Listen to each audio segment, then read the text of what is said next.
Hello bachcho, so let's understand this question. The question is asking RBI play a crucial role in controlling the formal sector loan, explain, or who supervises the functioning of bank, in what way he is the supervision done, or which government body supervises the functioning of formal sources of loans in India, explain its functioning, or describe the significance of Reserve Bank of India. मतलब कि यहाँ पे ये पूछ रहा है कि banks के जो फंक्शनिंग है उसका सुपरविजन कौन करता है और कैसे करते हैं। तो चलिए सबसे पहले की कंसेप्ट को समझते हैं। तो उसका की कंसेप्ट होगा आरबीआई।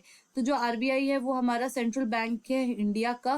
और इस अगर अब हम सुपरविजन की बात करें, जैसे कि यहाँ पे एक टर्म लिखा है फॉर्मल सेक्टर लोन। तो फॉर्मल सेक्टर लोन हम उन सेक्टर ऑफ लोन्स को बोलते हैं जैसे कि हमने बैंक से लोन लिया, कॉर्पोरेटिव से लोन लिया, रीजनल रूरल बैंक से लोन लिया। तो ये सब हमारा फॉर्मल सेक्टर लोन के अंडर में आ जाता है।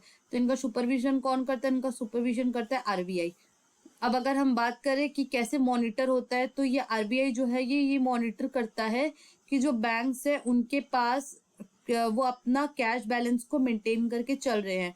दूसरा, आरबीआई ये भी मॉनिटर करता है कि जो बैंक्स है वो सभी को लोन दे रहे हैं, चाहे वो स्मॉल कल्टीवेटर ही क्यों ना हो, स्मॉल स्केल इंडस्ट्रीज वाले क्यों ना हो, सभी को जो मतलब कि प्रॉपर डॉक्यूमेंट अपना शो कर रहे हैं, प्रॉपर कोलैटरल शुद्ध दिखा रहे हैं, ना कि सिर्फ उन लोगों को जो कि सिर्फ प्रॉफिट मेकिंग बिजनेसेस है, जैसे कि बड़े बड़े बिजनेसमैन हो गए, सिर्फ उनको लोन दे रहे हैं और बाकियों को नहीं दे रहे। तो ऐसा नहीं होने देता है आरबीआई, क्योंकि आरबीआई जो है वो हर चीज को मॉनिटर करता है। और दूसरा, अगर हम बात करें रेट ऑफ इंटरेस्ट की, तो अगर हम इनफॉर्मल सेक्टर ऑफ लोन्स की बात करें तो उनका जो इनफॉर्मल सेक्टर ऑफ लोन होता है वो बहुत ज्यादा रेट ऑफ इंटरेस्ट होता है, क्योंकि उन्हें कोई सुपरवाइज नहीं करता है, नो वन सुपरवाइजेस देम।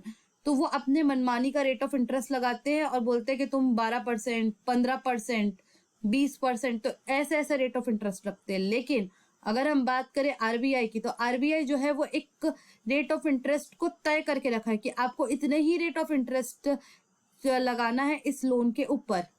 सो इसीलिए इनका जो रेट ऑफ इंटरेस्ट रहता है as compare to the informal sector of loan वो कम होता है। So I hope this question has been clear to you. Thank you and best of luck.